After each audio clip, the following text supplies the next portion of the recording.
And it's live. People, Deluded, I'm back again. I'm here with my guy Curtis Shaw of Curtis Shaw TV. First and foremost, we'll get into the Arsenal thing, but let's talk about things that are of relevance. And 20k subs, my guy. Congratulations. Hey, bless up, bro. Bless, bro. Yeah, listen, as I said, you hit 30k the other day. Things are going in the right direction. We're doing something right, aren't we? So we just got to keep, strong community, keep doing what we do, keep improving and see where it takes us, man. Still a long way to go, though, man. That's it. Like you said, man, it's a long way, but slow and steady wins the race. We're building, we're growing. Proud of you, man. Like I said, in August, you was on 10k. You're on 20 now. Exactly. It's a madness. You're on 100 this time next year. Easy, in my opinion, my guy, man. Easy. God willing, man. God willing, man. We keep going, bro. That's it, man. Unlike Arsenal, we're trying to be consistent, but yeah, bro, we got to address that elephant in the room, bro. Arsenal. I know you got a lot to say about City, but you ain't been on this channel in a minute. Let me cast you back to Everton real quick. Like, what was your feelings in that game? What was it? Where was you at that period in your life as an Arsenal fan? Do you know what? That one, like, in isolation, that performance wasn't the worst one. Like, it was one of them ones where you felt like if we'd have done a little bit more in attack, we could have got something out of that. I felt like Everton. I've watched Everton play quite a lot this season. I thought that was one of their worst performances. A lot of their best players were missing, and we just didn't do enough to win the game. And like we always say, man, we kind of gave them the game. 2 simple goals, one man unmarked, and then the second one, Yerry Mina, the giant, Pepe's trying to win him in the air. It's not going to happen. So, and then the assistant manager's wearing, wired headphones. It's all mad. Damn, it's not making any sense. Exactly. He's got wired headphones. 1 minute he's got one earpod. I don't know what's going on in that regards, my guy. But yeah, man. It's mad. What are you saying for last game? What happened? What went right? What went wrong? Talk to me, man. Lay it all out, bro. Bro, yeah, this is therapy right now, isn't it? This is how we're dealing with it. This one for me was just like, there was nothing. The only positive you can probably take was Martinelli's performance in the first half. I thought was good. But apart from that, it was a mad performance. People say my mic's playing up. Does it sound echoey to you? No, I can hear you fine. What's going on? Wait, one sec. Yeah. Pause your thoughts. Plug your mic in and out, my guy. And let me do this. Let me take it out. Because I don't want people moaning about the sound. That's it. Wait, I plugged that. Let me plug out my thing.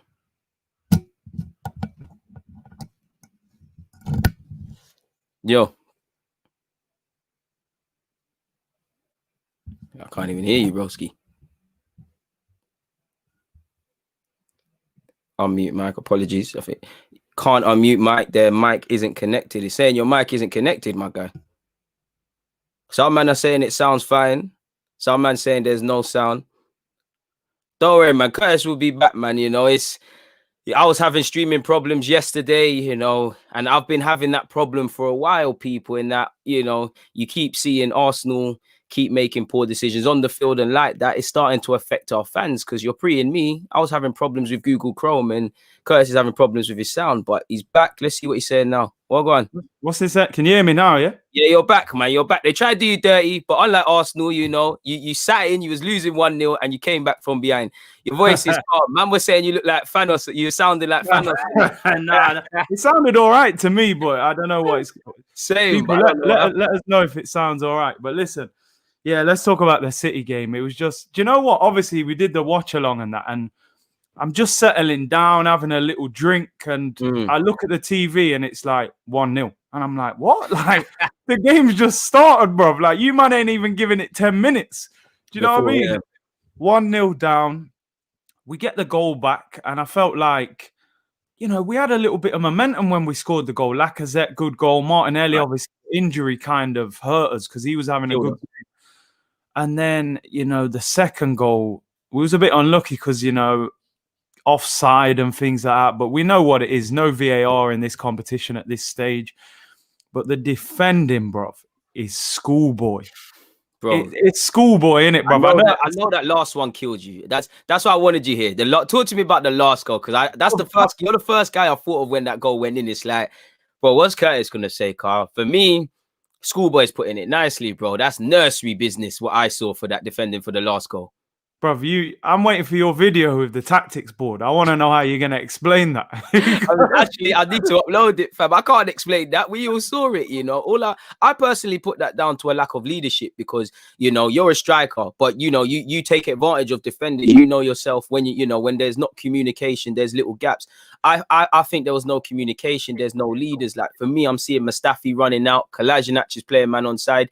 I don't blame Runnison for that goal, but again, keeper, you're meant to be the vocal, you're the eyes and ears. Sorry, so it just there. And I want to ask you, do you have to put that on Arteta? Because again, the players are the ones that played, but for me, the communication, and I keep hearing Arteta's comments. He's coming out and saying Runnison hasn't adapted to the league and things like that. So why play him against a team that you was part of the coaching staff? What's going on?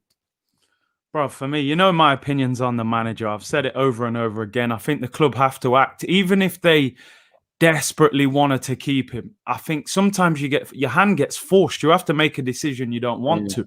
Right now, we've got a serious man. So that's fresh road. That Big up them. Christmas shape up, man. But at least you're looking fresh. Them Arsenal players don't deserve no shape up, no Christmas, no nothing, no presents, no nothing. Nothing, bro. When I see, you know what? When Renarson made the mistake, I thought it's a howler, innit? You shouldn't be doing that. Like I feel like we'd probably save that. It wasn't even that powerful a shot. But as you say, number one, who signed him? And number two, why is he playing? Now, I got to be honest, bro. I didn't understand why we picked such a weak team yesterday. I really didn't. I looked at it like the league for me is over. The best we're going to get is mid-table. Yeah, why not try and win a trophy? You know, Brentford just beat Newcastle. You know, you might get Brentford in the semi-final. Yeah, exactly. Former Guna, De Silva and that. So it's like, why are you playing Mustafi? Mustafi's rejected a contract. He's walking out the door in 6 months. We're going to get on to Mustafi. Because he's apparently going Barca, bro. But carry on. If that deal happens, that will just finish 2020, innit? We've had enough to deal with, yeah. But if Mustafi gets to play with Messi, then the year you can just write this year off. I'm telling you, bro. Do you know what? I looked at Gabriel last night and I thought, and I always go back to this thing, like you drop a little poison in a clean river, you ruin it. I see a great player there being intoxicated by what's around him. He's looking to his left. You got Kolasinac, and to your right, you've got Mustafi. You got El Neni in front of you, who's back to El Neni that we didn't want 2 years ago. And it's like, now Gabriel's having bad games because of what's around him. He's starting to struggle now, and it's like reactionary defending, clamping and running into man and clattering man. And, Do you know what I mean? So I looked at yesterday as Arteta's fault. The players aren't good enough, and we had players missing. City still had a better team than us, but what positive can you take from that performance, really? Someone just said there in the comments, when Lacazette scored, he didn't even celebrate. He probably knew, like, all I'm doing is delaying the inevitable that Man City are going to go in front. So it was like, we're a shambles right now, brother. I've got rival fans messaging me saying, brother, I actually feel sorry for you. I'm not even going to joke about it no more. Like, I'm sure you got the same thing, yeah. Unfortunately, we grew up with fans that support other football clubs, friends and family. Yeah. And unfortunately for us, we make content. And I'm pretty sure your man, there must be like mine, where they're coming to laugh at your thing and run bants and stuff in jest. My man, they stopped now. They're not even on it no more. They're saying, I'm feeling sorry for you. And I'm sure you get the comments on your page as well, like, I enjoy it, but I feel sorry for you, man. You mentioned a great point, and I want to circle back on it. You said you couldn't understand why we didn't name a strong team. I can't get it either. Like, what was your thinking behind that? Like, what is your thoughts exactly on that, man? Because I don't know, my guy. I'm searching for answers in somebody as to that lineup. I don't get it, man. The key one for me is Runnison, you know. I don't condone the abuse he's getting, and to the point where he's deactivating his account, and obviously you don't as well, but you're setting man up to fail. You're telling me that he hasn't adapted to the league. Why are you going to play him against some of the league's lethal finishers? And if I'm cynical, that might not even be City's strongest front three if I was playing devil's advocate. So what was your feeling on the lineup and just everything, bro? Like you mentioned, the centre halves as well. That's a first-time partnership. Bro. It's mind-boggling, bro. The thing is, he's coming out in interviews saying, I can't play Saliba. He hasn't adjusted to the league. But then you're playing Renarson and saying he hasn't adjusted to the league. You're contradicting everything you're saying, you know? So what? He said after the game, we felt Leno needed a rest. Like, So why is he on the bench? I don't. There you go. He's not. What if he pulls his hamstring after 2 minutes kicking the ball, and then you bring out the window if he's on the bench? Or you could say, oh, he's not going to be needed. But like you said, just from warming up, you can get collapsed. So where's Matt Macy then? This is, and bro, yeah, carry on, man. But this is what I mean by, like you just said, contradictive statements, man. It's frustrating. I mean, bro, the press conference the day before, that was borderline like delusional from him, like 26% this, 70% that. It's like, bro, what are you talking about? Like, what are you talking about right now? Like, mad, didn't it? He sounds like a desperate man right now. Like, I'm telling you, man, like and like you said, back to the team selection, it's like Kolasinac. We spent all summer trying to get rid of him. The deal collapsed at the end. He's hardly played. We know he's not good enough. You're playing him, you know, like on the left side against Mahrez. It's like, what do you expect to happen? Mustafi comes in and look, he's getting nutmeg from passes. He's all over the place. And it's like, Pablo Mari's on the bench. Why is Pablo Mari not playing? He's got a 4-year deal. He's fit now. You're not playing him, but you're playing players that are going to leave. They could even leave in January. Like, exactly. What culture are you building? You know, you played the Maries, you played the young G's. You're building some sense of loyalty. I don't get it, bro. Bro, you know, if I saw Balogun, Aziz, Smith Rowe, Pablo Mari, and we lost 4-1, I would have been like, at least I see what you're trying to do now. You're trying to plan for the future. You're giving people experience, players that are going to be at the club. You're playing Mustafi, Kolasinac, and people like that. And I'm like, I just don't understand what you're trying to do. And he threw the game away, to be honest, because needlessly. I felt like Pep gave us a team that, even though we're bad at the moment, it was a team that, you know what, if you put in a performance, maybe you'll get something. Thing. You could do it like we did for 45 minutes. Yeah, like, I sat there at half time.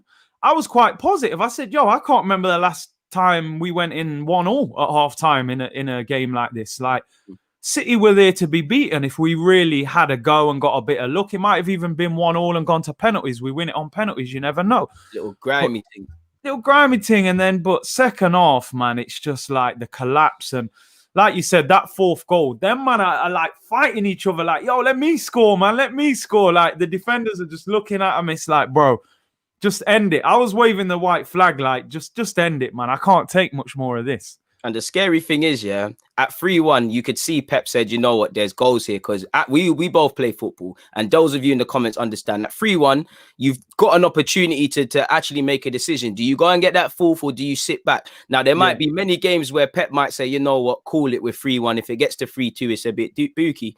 Bringing on Ferran Torres, he's bringing on Sergio Aguero. And then their centre-halves are saying, you know what, we'll pull it in the back of the net.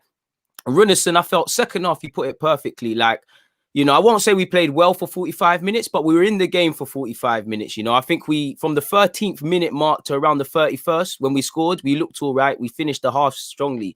It's another game where I say, what the hell is said at half time? Obviously, Runnison, and I know you got thoughts to say on this guy. Again, we don't condone the abuse, but do you think he's been set up to fail to a degree? Because he gave us too much to work with them 2 goals. He's chasing mistakes. But it's like, I'm hearing a coach recommended him. Fair enough if a coach recommended him, but that means Arteta has to say it's cool. Scouts and other people, Edu, you know, to sign to dot the I's and cross the T's. Bear man have to have seen some footage and condoned and said his levels, where you look at articles, there's articles saying that he was getting benched at his former club, all the things we're seeing with the way he plays and whatnot. And me and you were talking about him in the Europa League. So can we be surprised, and can we blame the player, or do we look at the decisions being made, bro? Bro, listen, for me, I blame the manager 100%, because as I always say, and I used to have this argument with people when they hammer a player all the time, I say, he's not picking himself. He's not trying to have a bad game. Renarson didn't try and put that in the goal. He made a mistake. Like you said before, if people who've dug out the history, he wasn't rated very highly in the French league. He was number 2 over there. His goals ratio of goals conceded is pretty poor. He's not even Iceland's number 1 goalkeeper. Shaky ball playing. Shaky ball play. There's no pedigree whatsoever. And we've seen it in the Europa League against teams that we're far better than. He struggled. There's been goals where you're like, he should have saved that. So to me, I'm not surprised by what happened yesterday. And they're saying about Matt Macy, like, what is the situation with Matt Macy? He's just one of these guys, been at the club for years. He doesn't play. Like, That's probably apparently. Do you know what's scary for me with the keeper situation? James, who I did an interview with, and shout out to him. He said Very good. he said apparently the club is saying he's this Runnison brother is going to be third choice. So it's like, what's happened there? I look at this Runnison business as apparently before Martinez got his looking in the team, we was looking for a backup keeper. I think Runnison, Martinez gone. He's gone for 20 mil. We didn't want to invest that in a decent keeper. We've gone for an easy choice. We've gone for someone who we think, he's happy to be a number 2. And lo and behold, you get what you pay for. And for me, I have to get at whoever co-signed this, because he doesn't fit any of the categories. You know, we say with Leno, his ball playing at times puts us under pressure. So why would we get this brother? You know, collecting from crosses, he's not there. I don't know if it's a language barrier or anything, but again, aerial threat, he doesn't command his area, he doesn't do anything. And we've got that. In relation to Macy, he's probably just cooling, man. There was rumors he was going on loan and leaving and stuff, and he's living the perfect movie. I think you've probably even got to keep him because of the homegrown stuff, but I don't know, man. Do you think we've just cut corners with the goalie signing? Because we can't really act surprised he's gone out there and messed up. Bruv, listen, I look at it like this, and I said this in the summer. Number one, and I hate to go back over this, I wouldn't have sold Martinez, right? Even if we had an opportunity to sell him, I think we should have said to him, look, you've got 2 years left on your deal. Right now, the shirt is yours. You're ahead of Leno, and it's down to you to hang on to it. You know, that's what happens at big clubs, that ultimately. They just went out and said, Leno, you're number 1. Martinez, we can't guarantee you first team football, so he left. Cool. You then have to replace him. Now, I know they were chasing that goalkeeper from Brentford and they couldn't get that deal done. Ultimately, you know, one of his coaches is from Brentford, so it's all too cozy for me. And you know, he's coached this guy before the goalkeeper. Brown envelope thing. It's more, I get the impression man's just knocking on the door and saying, yo, Mikel, I got this goalkeeper still. I used to coach him. He's only going to cost 1.5. He's happy to be here, and he's just signed it off. Do you know what I mean? So all I can say, listen, we're having a bad season right now. If Leno gets injured, Lord knows what's going to happen. If this guy is in goal in the Prem, we could genuinely go down. I'm not even joking. If this guy was in goal from now till the end of the season, I don't know what would happen, bruv, because I don't even think he's Premier League level. I'm not even sure if he's Championship level. I don't know how he had a career in the French division. Like, again, I have sympathy for anyone, you know, the abuse and stuff. But at the end of the day, he's poor. He's a poor player. He's not of their standard. He shouldn't be put in a situation to fail like that. And as much as I get at the player, I have to question the recruitment, which again goes to Edu.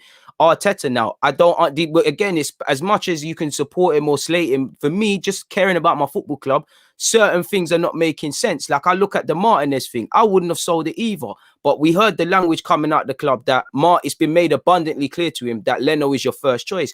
Forgive me if I'm wrong, Curtis, but Leno started the Europa League games. Leno started against Liverpool, you know, in the competition last game. So it's like you're playing him to set the tone in the Europa League. You're playing him in a big game now, but then you're telling me this man hasn't adapted. And for me, that's a red flag.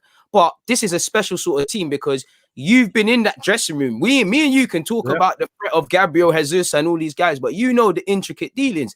So why would you put him in that? It's the thought process. Can we be surprised? And I think everything's screaming desperation. Like, when I look at you made a great point about Martinelli and throwing the game. I think he threw the game. You know, we didn't name a strong team. He's put all his eggs in the Chelsea basket, and I think he's done it. He's looked at it. You know, Martinelli got a little 20 minutes against Everton. Let's see if he can get 60 or 90. So I think it's that. What do you make of the Martinelli business? Because it screams desperation. Like, similar to Partey playing against Spurs. Another thing where there's an injured player or whatever. Apparently it's a shin, but what do you make of that? What did you make of that yesterday? It's a tricky one, that one, because he's been out for 6 months. He's come back. He obviously played under 23s, I believe, or under 21s, and then come on for the 20 against Everton. I was surprised he was starting last night. I was happy to see him playing, but I thought, oh, is he ready for a game of that tempo? To be fair, first 45, he did prove that he was up to it. He was one of our best players in the game. And the injury is unlucky, really, because it's not like he pulled up with the injury that he had previously. It was an impact injury. So I'm not going to blame Arteta in that sense. It's a little different from the Partey one where clearly he wasn't fit and he's done the same injury again. I'm almost wondering, did Arteta pick that team to kind of say, I believe we're not going to win this game. Why go full strength, lose, demoralize the dressing room even more? Do I actually put a weaker team out so that when we lose the game, I kind of can say, well, I gave him a chance. I kind of almost think he did that because I don't see how he could pick that team and genuinely believe that was going to win. I could have any chance. Renarson, Mustafa, all these guys, you're not going to win the game. Manchester City are, and Pep almost did him a favour. Like De Bruyne's not even in the squad. Sterling on the bench didn't even come on. He brought Aguero on at 3-1, which, like you said, in the end, that that was a bit cutthroat. He was going for the 5 or 6-1. Trying to smack us up. He thought, I think he wants him back on the training ground, man, putting the cones down for him. He thought, you know what? If I beat him 6-1, he's getting sacked. Aguero, go and get a hat trick, man. Let's get him out of here. Bring him back home, man. Let's bring him back. But that game yesterday for me, like, the worst thing now, brother, I don't expect us to get anything out of any game at the moment. We've got Chelsea at the weekend. I think we'll probably get beat. The Man City game, I expected us to get beat. The Everton game, I expected us to get beat. And that, for me, is damning on this manager. And as I said, players need to change, but the manager, for me, has got to go. And you can tell when they make the decision, it's going to be too late. And that's the problem. That's the thing. Like, I do think there could be a reality where Arteta could have better players and do well, but I think the writing's on the wall for Arteta, and it goes back to he's making his own problems, like seeing with Leno, like you said, with throwing the game. For me, again, it goes down to an experience because I thought, you name a decent lineup and we still might lose 4-1, but such is the way we're playing. It all depends the manner of what you lose. If man see some fight and we're learning, there's a little bit of spirit, and you never know what that could do moving forward. So I was thinking, cool, can we save a bit of faith? Can there be something to take into the Chelsea game? He's put all his eggs into that Chelsea basket. With respect to Aubameyang, who is injured, everybody's fit. I was saying the Brighton game looks like where he might get the clip if things continue. Yeah. That Chelsea performance is looking like that's D-Day in my humble opinion. But I think Jamie Redknapp made a great point, man. It's like some of these players, as we know, they're poison. But it's like I don't know where you look at it, because these players are lucky. You made a damning statement. They're not picking themselves. And I think, to be fair, for the first half, I wouldn't have played Kolasinac. I wouldn't have, many players. I think there was a bit of a reaction, but it's like you don't understand. Do you think he played that team to kind of play woe is me and kind of appeal potentially to Kroenke if he was listening, to say, listen, I know there's a lot of talk about buying this guy and that guy in January, but look at this squad, bro. Like, look at this squad sort of thing. Hit the like button, people. Yeah, man, 100. Hit that like. Yeah, man, I think you've seen managers do that sometimes where they pick like players and you think, why is he playing them? But he's kind of trying to show the board, this is all I've got right now. Because to be fair, Tierney and these guys, they have played a lot of football. Maybe they was a little bit exhausted, but I just look at it. When you are a Kolasinac or a Mustafi or a Renarson, we know those three in particular are not good enough. They haven't been playing. The last game I would want to bring them into out of the cold is Man City or Liverpool, one of them kind of games. Acting in it. Are we expecting Kolasinac to mark Mahrez out the game and get Mighty? No, he's going to get ripped. So I kind of think he set us up to get beat. Honestly, I don't think he genuinely believed we could. Right off. I think he thought, you know what, we're going to lose this game. Why go full strength, demoralize us, get injuries? But then even then, the team he picked, I would have rather seen Smith Rowe, Aziz, these kind of players given a chance. Play Balogun, start him. Why not? See the little minutes, what he's doing, like the little minutes he's getting. It's crazy, bro. I honestly do not understand what this manager's trying to do. I've got what no do you make idea. of Haaland, anyways? What do you make of the Haaland G's, man? Joe Willock and the rest of them. Obviously, Martinelli's a young G. We hail him up, but he's not from Haaland. What do you make of the young minutes that the young players got? Do you know what? I saw some positives in Joe yesterday. He played a ball over the top in behind their right back. And I thought, he went on some good driving runs yesterday. He's one of the ones out of the ones we've got that I've always looked at and thought there's something there, but I just don't know how we get it out of it. Yeah, I don't know what he's going to be. Like, Nelson, for me, he's kind of stood still this season. He hasn't played enough football. I think Nketiah, for me, has shown he's limited. I don't think he's Arsenal level at the moment. Smith Rowe hasn't had enough game time. Willock has had a chance, but It we really don't grabbed really the know ball. what his role is. Yeah, and the midfield's a bit unorganized, right? I'd like to see him in a midfield with like maybe Partey next to him, and More of that box to box withdrawn role. yeah, he's he's quick for a centre midfielder. He's quicker than any midfielder in our team. Yeah, so I think Willock's got half a chance, but it's difficult, man. You're looking for. I think this is a great time for a young player at Arsenal because Is it you if know, your manager's not going to play you? well, it's not if your manager's not going to play you, but it's a great opportunity for you to actually stand up and say, "Yo, I'm ready, man." If I'm Joe Willock now, I'm thinking, "Yo, look at this midfield right now." Do you know what I'm saying? I can do something in that midfield. Like you have a good 15 games, you can go to the Euros. Like That's your new. That's your bro. That's your new. You know Arsenal. El Nene played good for 2 minutes. There was new contract. You know the thing. What can happen, Joe Willock? You can get some real cards, and I know you like dough, man. Straight off. But yeah, fam. Bro, they're talking about giving Rob Holding a new contract. I'm like, yo, listen. Yo, brother. What do you have to do? Is that all you have to do to get a contract at Arsenal? Like, it's too easy to be there. The whole culture, man, it's horrible. It's horrible. It's like you said, and I think it's interesting with Joe because I think one bright spark I think is actually the one thing I'll give Arteta. Whatever he told Joe Willock to do, I think I saw that because he was doing that sort of hybrid right wing role going in midfield. Yeah. I think he gave Laporte problems. There was a couple of times he earned a couple throw-ins and stuff like that just from pressing. I actually held him up in the build up to the goal Martinelli assisted because him and Lacazette are just there being a nuisance. I feel Joe's good for that. What I want to see with Joe is, it's all good, these isolated games, 5-game seasons having a role, but consistency. And like you said, there's something there, but in typical Arsenal's fashion, the man is 21 or so. Like, what is he going to be? Is he box to box? Is he cam? If he's going to do this sort of role, then he needs to be developed. Because what happens when we play 2 banks of 4, 11 man behind the ball, where we don't need that, where we need quality on the ball? And this is my problem. And we've got that. We've got Arteta, who I give him the luxury because at training, you don't know whose levels and whatnot. But I ain't seen him put a hat on any players. Like, sorry for missing out your comment, but I meant to ask Curtis about this Reece Nelson business because I thought that was the guy he was going to do his Sane and Sterling things to because he started him in big games initially. Willian, innit? Willian's come in the way, man. Let's be honest. Because if you had Pepe and Nelson as your 2 right wingers, Nelson would have got game time this season. You've brought Willian in, and all of a sudden, Nelson's 3rd choice. He's hardly kicked a ball, which then to me screams out, why was he not loaned out in the summer? Willian was signed quite early in the summer as well. So we knew we were going into this season with 3 right wingers. We spoke about this before in previous videos, the way Chelsea manage their young players compared to Arsenal. I look at Joe, I look at Eddie, I look at Reece Nelson. To me, they all need to go and get 30, 40 games somewhere and learn more what this game is about. And I still think they don't understand their own game fully. Not mastering the craft yet.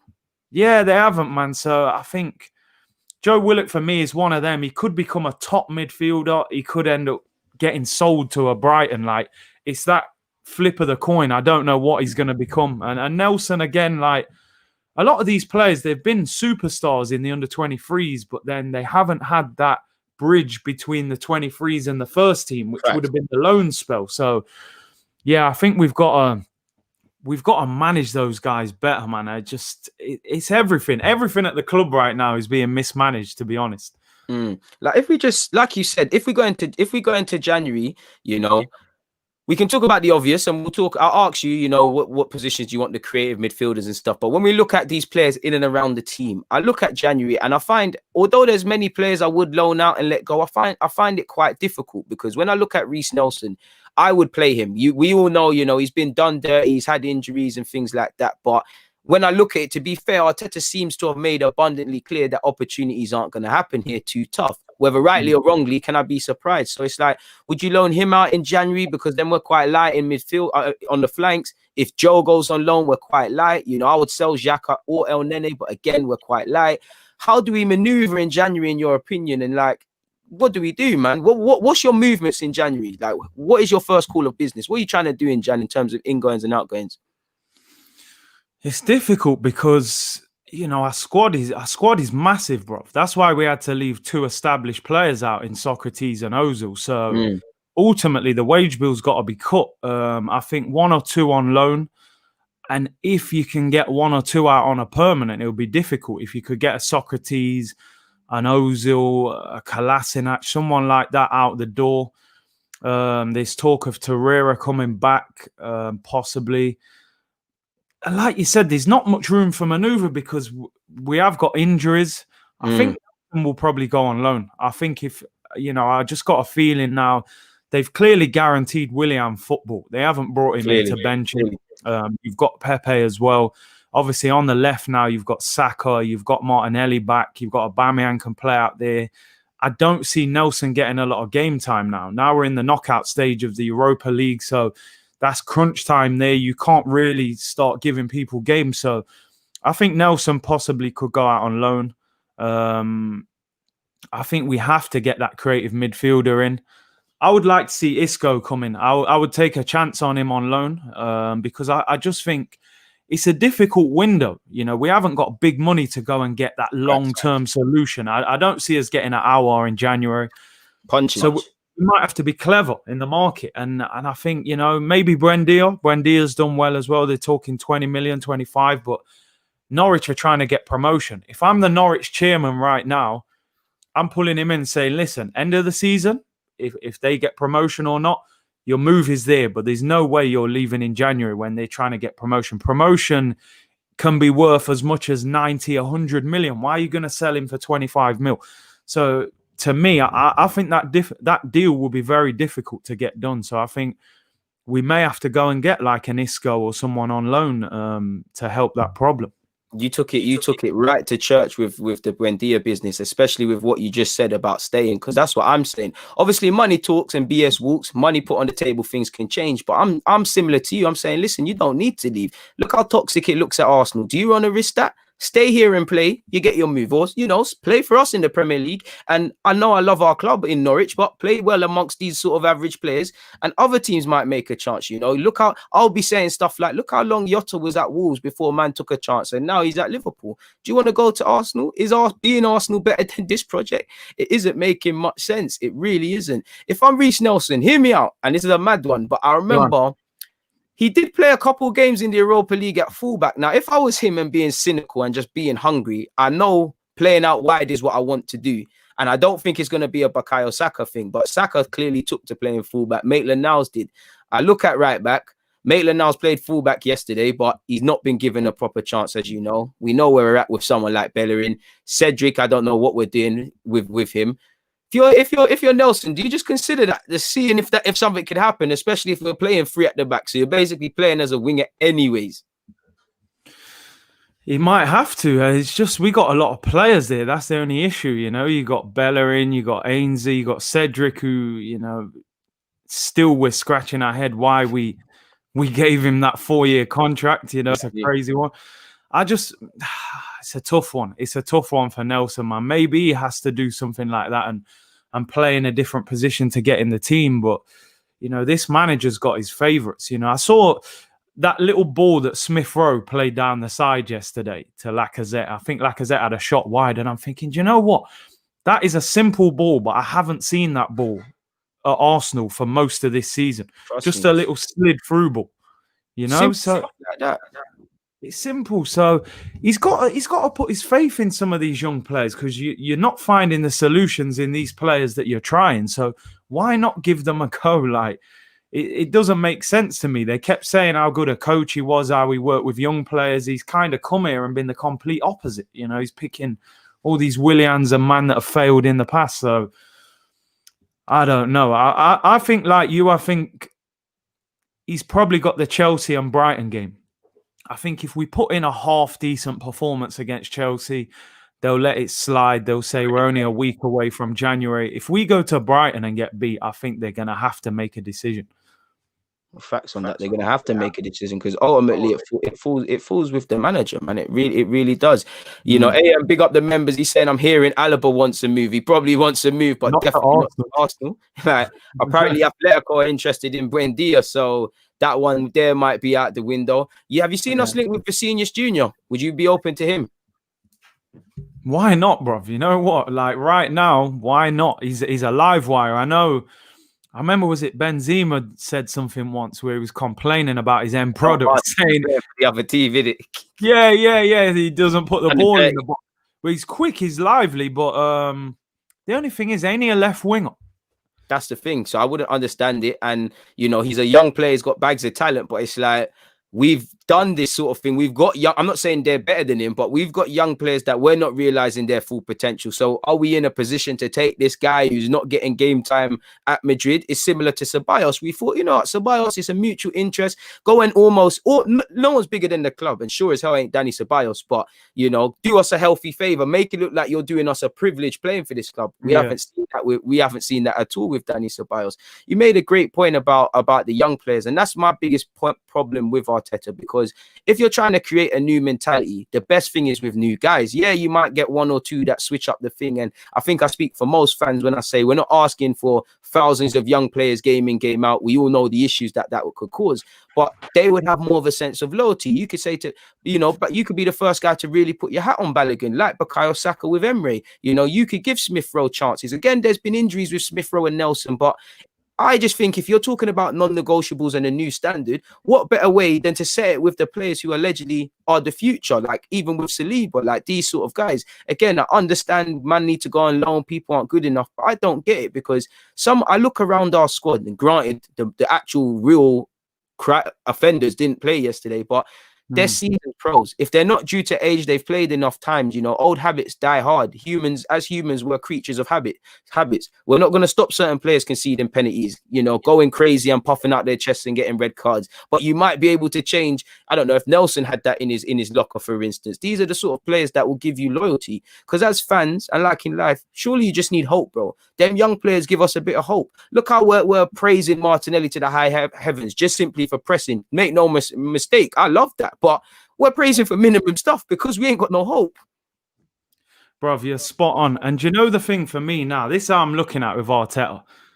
This season, especially in the Premier League, is a write-off. We know that. We're not going to achieve anything in that. Maybe we could nick a trophy at the most. If he is going to stay in this job and he sees it through till the end of the season, he needs to put building blocks in place now for next season. So to me, give these youngsters a chance. Let's see which ones can sink or swim. So by the summertime, you know, right, he's not good enough. He needs a loan. He can come in the first team. Right now, you look at most of our young players and you go, do you know what? I don't really know how good he is, to be honest, because I haven't seen enough of him in the big situations.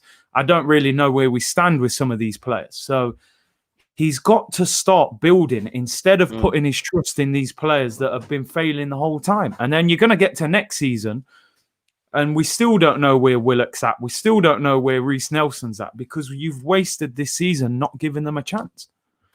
Facts, and that's it. We don't know where they're at, and it goes down for not having a plan. Speaking of plans, I know a lot of people in the comments have been speaking in relation to Saliba, and they probably think I'm airing it. And Saliba is a hot topic. Apparently, there's talk of meetings being scheduled. Yesterday, Arteta kind of spoke about him going on loan and whatnot. So I thought, let me read this out to you, my guy, and get your immediate thoughts. As you can see, William Saliba will reportedly hold talks with Arsenal's technical director Edu and head coach Mikel Arteta this week to discuss a possible temporary move in the January transfer window. It's gone on to say several clubs are keen on him.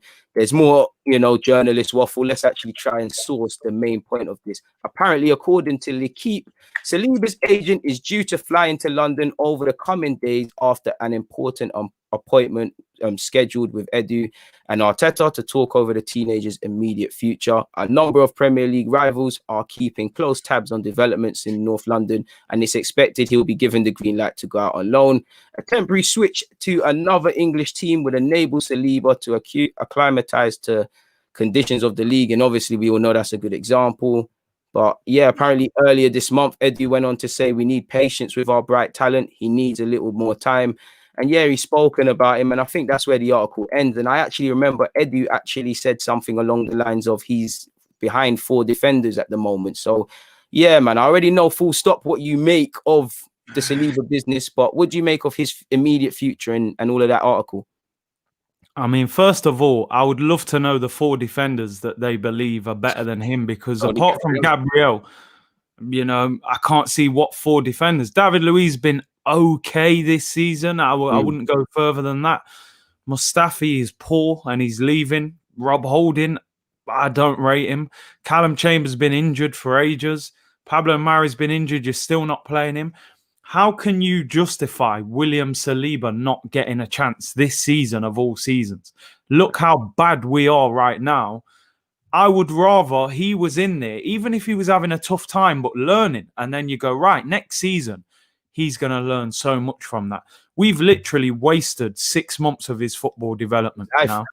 Wasted of his life, in fact. Yeah, as you say, like, oh, go and play under 23s. What's he going to learn from that? Why was this decision not made in the summer? So it's another calamity decision. And if they're justifying to me that these defenders are better than him, then I just don't understand. You know, I've watched him play in the French league. I'm sure you have. He had a good season. Like, I've seen him put in big performances against Lyon and teams like that. Yeah. So I don't understand. I just think Arteta's got something against him. I got to be honest. I think sometimes you come into a situation, you go, you know what? That wasn't my signing. I want to do it my way, you know?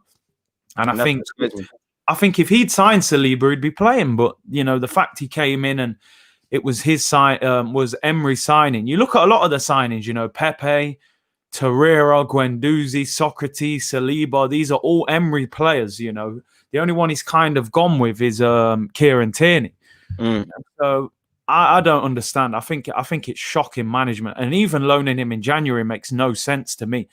I would have still said this season is a write-off. Why not give him an opportunity from now till the summer? But lazy coaching, lazy management for me, bruv.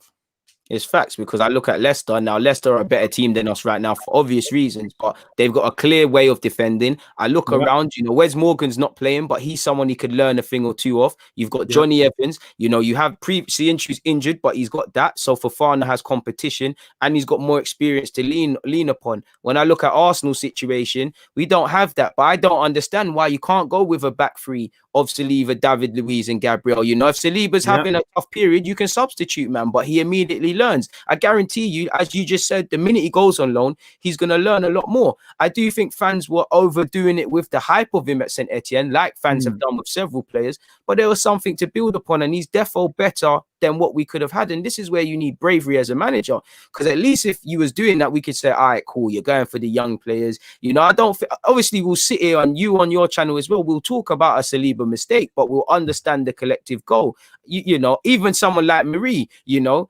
what's been said with him? Obviously, he's played a couple of games, but has he adapted to this league based on him being injured and the lack of minutes? You know, he could have benefited more. I really don't understand it, man. You know, where would you even loan out Saliba? Because for me, I think if we can loan him to France, fair play. If we can loan him to the Premier League, that's my first choice. I wouldn't mind him going to the Championship, depending on the club and the structure. But obviously, top division business. Thank you for the super chat as well, my guy. What was you saying, Curtis? Bro, the crazy thing is now, you know, when you're near the top of the league and you loan a player to the bottom half, you get that because that has no effect on you. We would, if we loaned him to a Premier League club, it's gonna hurt us now. It might hurt us. He might go to Brighton and get us relegated. You know what I mean? So, it's mad. The Championship, like you said, it would have to be a top team in the Championship. I think he needs to. I think the Premier League would be good for him. I reckon he'll probably go to the French league. He'll probably go St. Etienne again. It's an easy deal to get done. They want him. He knows the area, you know, so I see him probably going there. But listen, my biggest problem is not necessarily that we're struggling in the league, because if you lose to me. If you finish 8th or 15th, the embarrassment is bigger, but you've still failed ultimately. What my biggest problem is I can't see where we're going long term. If we develop 3 or 4 young players this season and Smith Rowe was thriving, Saliba looked the business, I would say, you know what I mean? I would say, do you know what? We're struggling badly and people are taking the mick out of us. But next year, we're going to have them 3 youngsters. We signed 2 or 3 with the 7 or 8 good players we've got, and we might have a serious team. But right now, That's not happening. There's been no development in youngsters apart from maybe Saka, who I believe was developing anyway. By default, yeah, that's a default thing. That's by default. Yeah, it's like Curtis Jones and them guys and Greenwood and that, like them man Foldens, they're just gonna be ballers. They're gonna be ballers. Just pick them, it's gonna happen. Yeah. And then on top of that, bruv, you look at it, you think Aubameyang has got worse. You know, players are actually digressing under this manager. You know, Gabriel looked like a world beater a month ago. The last month, he's put in some bad performances, and I'm not going to lay the blame at him because look at the garbage that's around him. You know, Leonard put out fires when everything's just burning. There you go, bro. I mean, look at, bro, Aston Villa last season nearly got relegated, right? They nearly got relegated. They made a couple signings in the summer. They've took Emi Martinez. He's got, what, the most clean sheets in the Prem this year at Aston Villa, just because they have a structure. Their team is not amazing. It's not full of world beaters. Curtis. There's a couple of good players in there, but they built it last year.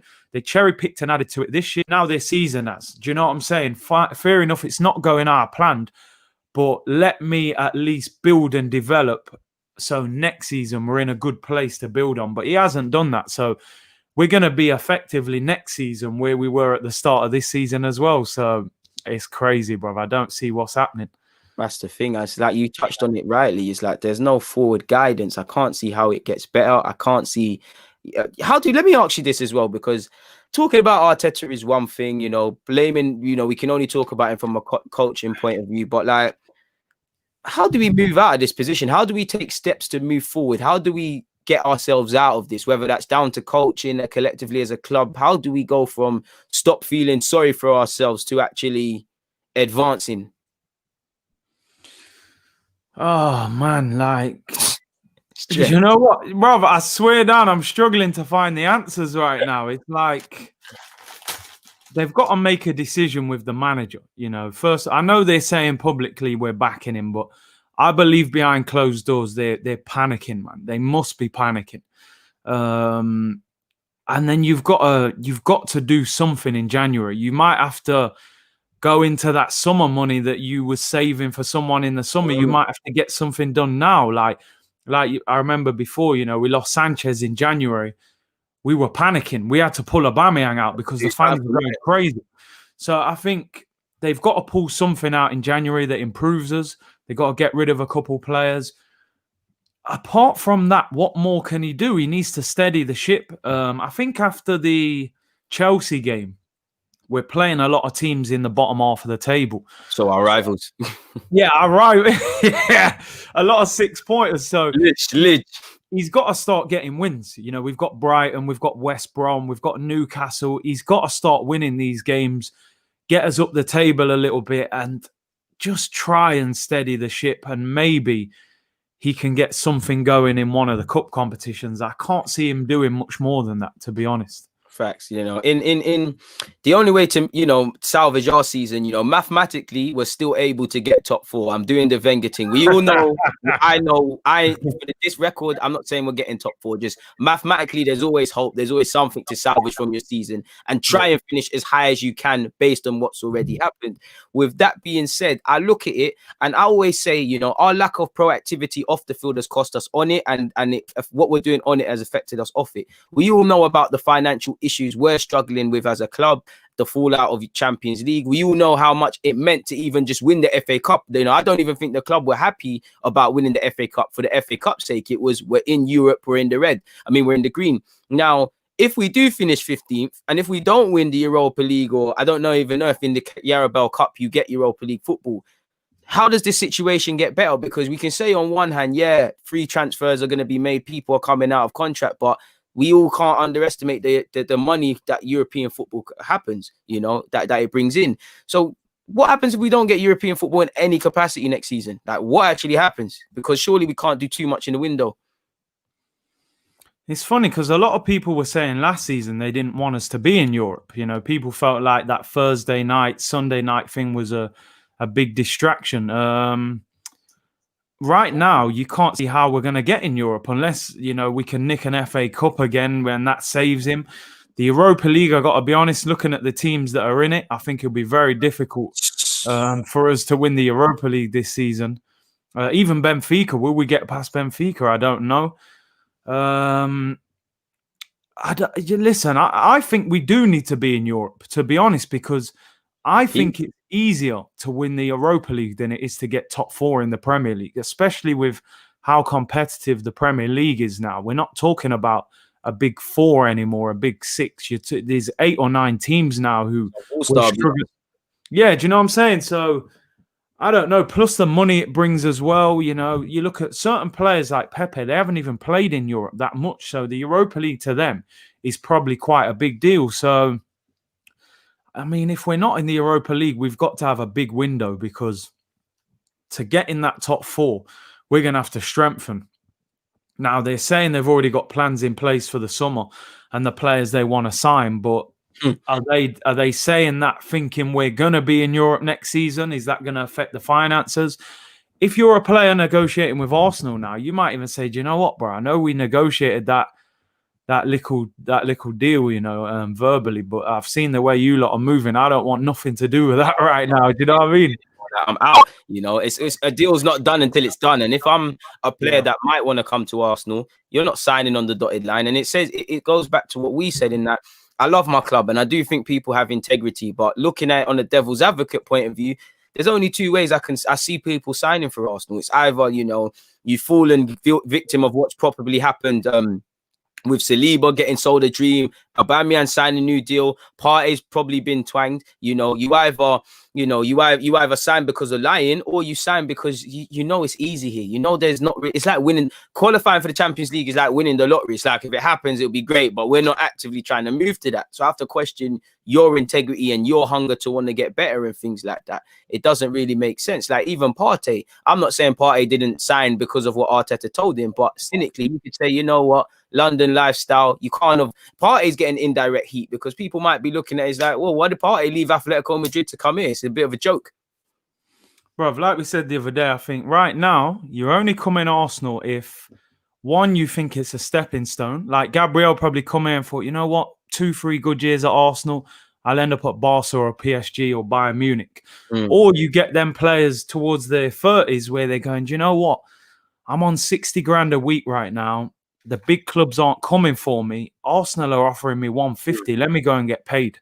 You know what I mean? Let me go and secure my family's future. Go and get 4 years at Arsenal, 150 grand a week. I might not win anything, but I'm going to be nice by the end of that contract. So to me now, that Arsenal pull that they used to talk about, you know, Arsenal can pull, you know, when Sanelli said, when we knock, it's a different knock. All that nonsense is out the window now, bro. People ain't coming here for that. Be excited. Be excited, yeah. What are we excited about? Staying up. Trolling us, bro. Yeah, man. It's mad. I don't know how we improve from this. I don't know how we get better. What do you make of Edu and Vinay and these lot as we approach January now, especially because they've got to pull it out, you know? I personally feel the minute we couldn't sign anybody in the last window, the work should have been done for January. So I won't say I expect a streamlined and I expect a proactive and us able to actually do our business early, but that's what I expect. What's your thoughts on that, man? January for me, bruv, is it's last chance saloon for Edu. I think the fans are already turning on Edu, but I think, you know what? Maybe your hands were tied in the summer. Maybe he did try and get Aouar and obviously got Partey, got Gabriel. He has to show us in this window what he's about. You know, he's talking, you know, recklessly as well. Go and get two good players at least in January. Show us that you're building and that your hands are tied a little bit. If he just pulls in Kia Jarabjin signings, then yeah, we're going to. Then we know, listen, we ain't going nowhere. You know, he's just simply signing players out of his phone book. So, listen, he's got a month in January. The work should have been done for weeks and months before. They should have already lined up the signings. This is it for him. Vinay and Edu and the Kroenkes and even Arteta, I kind of put them all crabs in the same bucket for me. You're all... I'll say a bit from that, but I hear you. I put him in the same thing, bruv. You're all learning on the job. You're all doing work experience That's facts. Right. You know what I mean? In a situation that probably none of you were prepared for. And you know what? Someone's saying there Martinelli wasn't a bad Edu signing. I'm sure he didn't even sign Martinelli. It weren't even his. They were already No, on the case. It's they Kahiji were on him. man there. Yeah, man. So he can't even take that credit. So, yeah, this is last chance saloon for me. If they don't pull nothing big out in January, then that all needs clearing out in the summer as well. What do you think of this question? Big up yourself, Baz. Like, people, make sure you're hitting the like button. There's 937 of you. You lot are violating. We're here giving you lot A1 content. Baz has said, do you think we have enough money to terminate some big contracts in January as well as bring in a few additions? I understand incomings depend on outgoings and we know the issue. Now, me personally, at that point in January, it doesn't make sense terminating Ozil's contract, Socrates' contract, Mustafi's contract, because you're going to have to, on top of their contracts running down, you're going to need to pay them up. And they've got 6 months. You've already made it. I'd rather just say, do you know what? Mainly more so on the other two, you can go for free. You know, Socrates, you can go for free. I know Mustafi's linked with Barcelona. They got to give us a little change for that because they're as stupid as us when it comes to transfers, really. Yeah. What do you reckon of that? No, you're right, bro. Listen, no footballer with 6 months left on his deal is walking out the door unless, you know what I mean? Because he can just see out his contract. So if you've got 5 million left on your deal, you're going to say, I want all of it. And the club aren't going to do that. You've actually got a better chance of agreeing a payout with a year or so left than 6 months.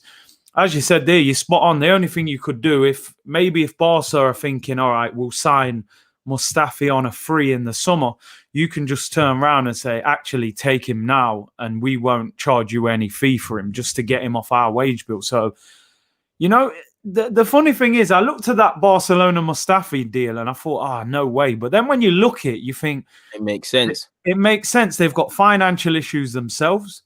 So a free transfer would appeal to them.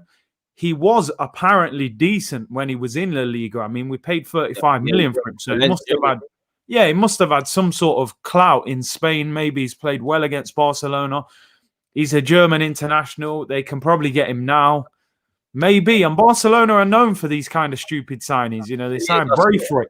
Braithwaite was playing for Middlesbrough in the Championship. A year later, he's at Barca. So it wouldn't surprise me if it happened, man. And good riddance if we get rid of him anyway. Speaking of that, and again, agents could just be wassing. Everything's on until it's on. But I mean, I mentioned I'm going to bring this up to you, Curtis, and I hope, can everybody see this? Hopefully, I'm getting used to the sharing screen business. Yeah, everybody can see this. I can see it.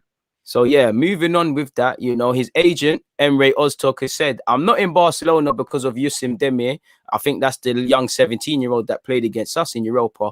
But because of Mustafi from Arsenal, whom we also represent. It went on to say he made an Instagram post where he said, ready for a meeting. So everybody's assuming, as you lot can see, that he's taking talks with Barcelona. And like you just said, I can see it making sense. As you said, might not be a fee there, minimum, if anything. Mustafi's probably open to sitting on the bench. For him, I can't begrudge Mustafi for going to Barcelona.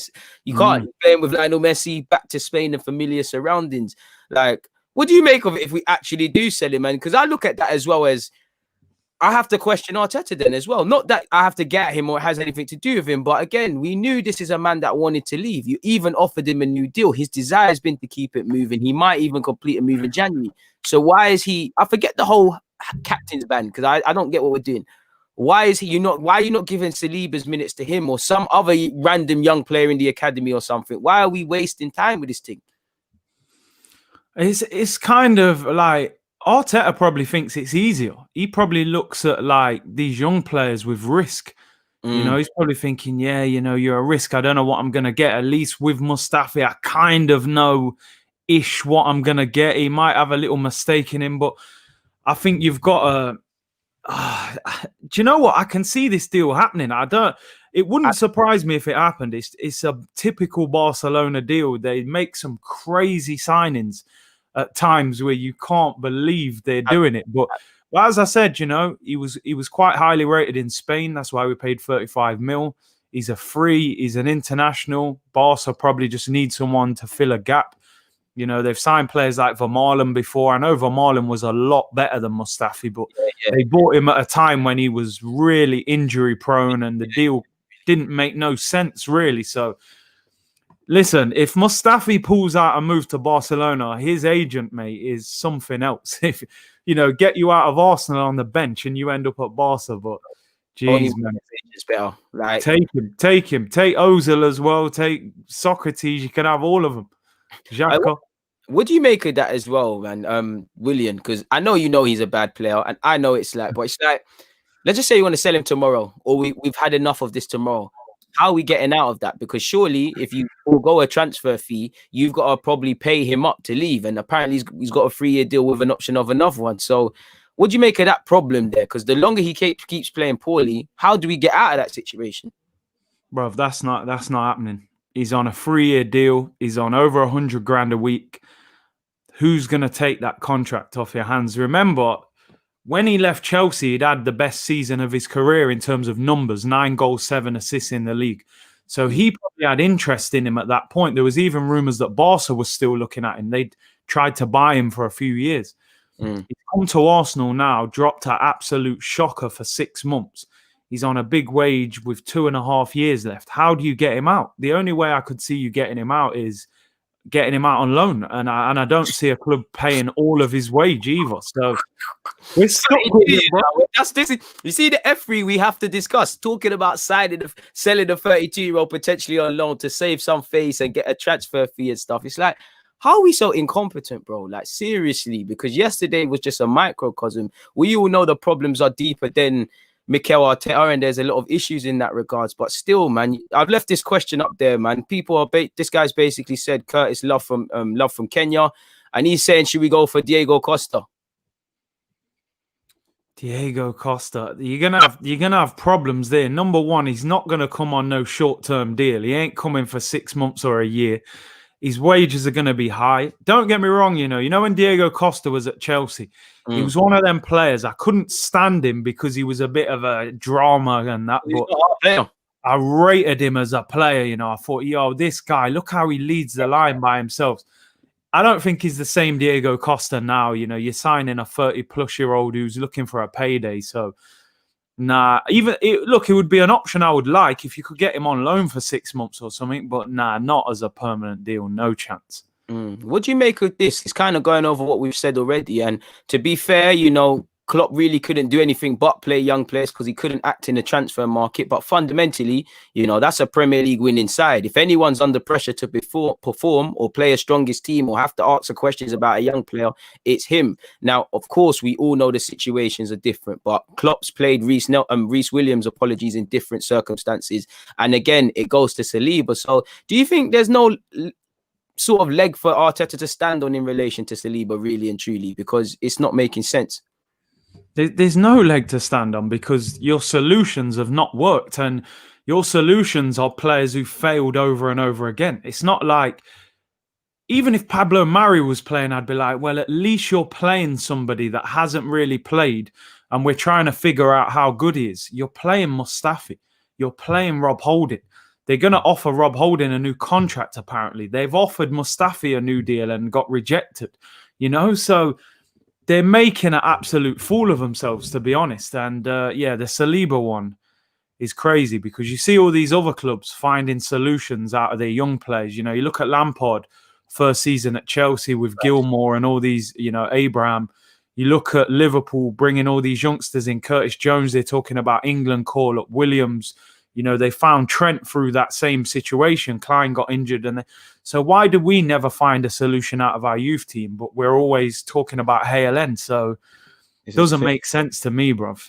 Our form is it's just temporary solutions. It's like Maitland-Niles played as a fullback. We're not looking like we're not being shown as fans better yet anything to suggest the real long-term aim is there. I always say to fans, don't confuse the man playing there with actually what we're trying to do with him. Because for someone like Maitland-Niles, where you think he's good enough or not, 1 minute he's a midfielder, 1 minute he's not. We talk about Nelson, Smith Rowe, and these guys till we're blue in the face, and it doesn't happen. If you was Balogun, would you keep it moving? And I say this in the hope that to be wrong, but I look at it like this. Yeah, he came off the bench yesterday, but prior to that, 61 minutes. There's now 9 substitutes allowed on the bench. You're still not there, especially when the top goal scorer isn't on the bench because of an injury. And there's underperforming players, and also underperforming players around the same age as you. Would you keep it moving?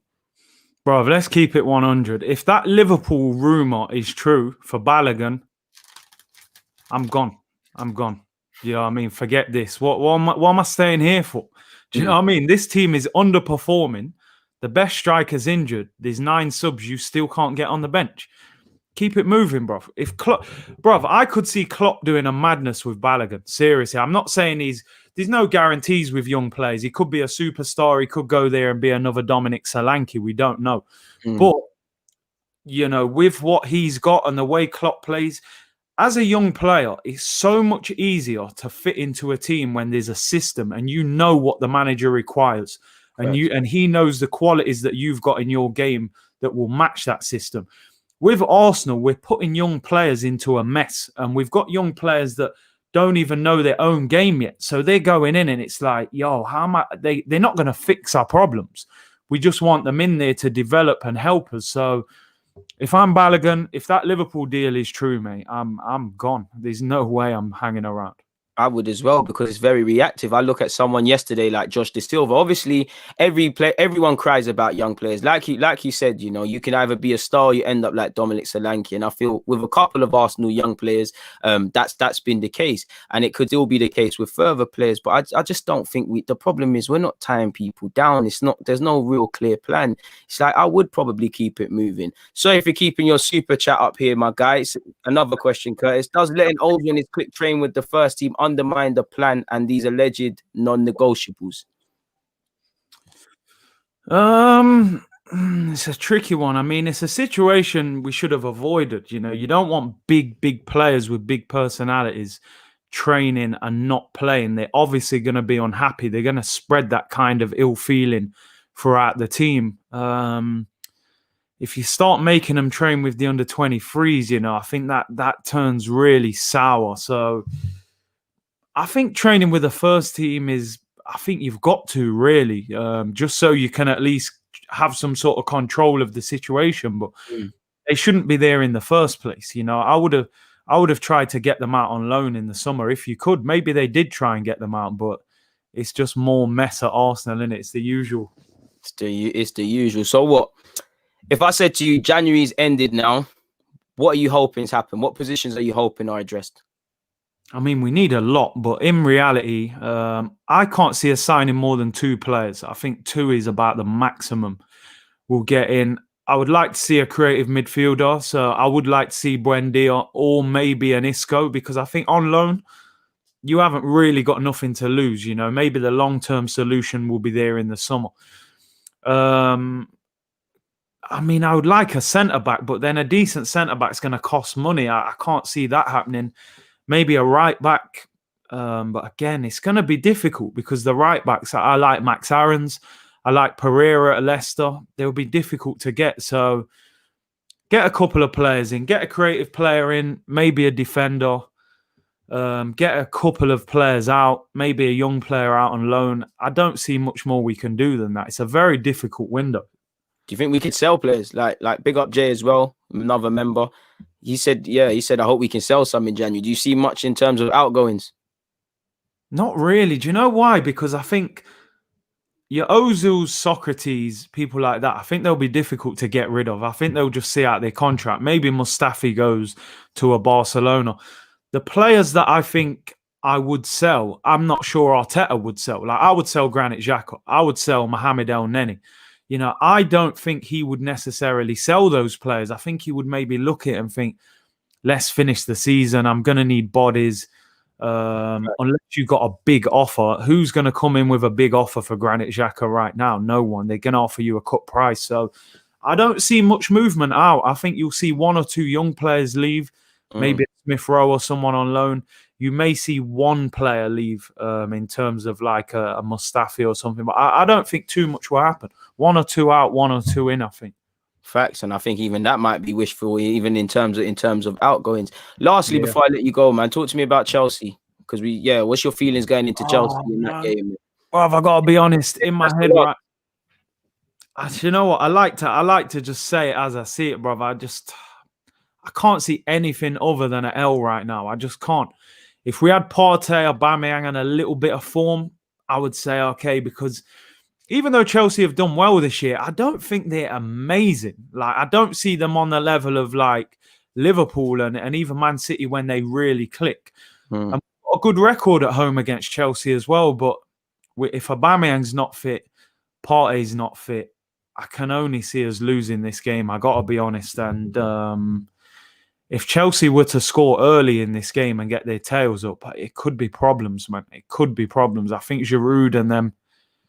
It's gonna be long. It's gonna be long. Seriously, the Emirates, innit? It would. You know, Theo Walcott scored. Iwobi's got an assist. It only makes sense if Giroud does something against Arsenal.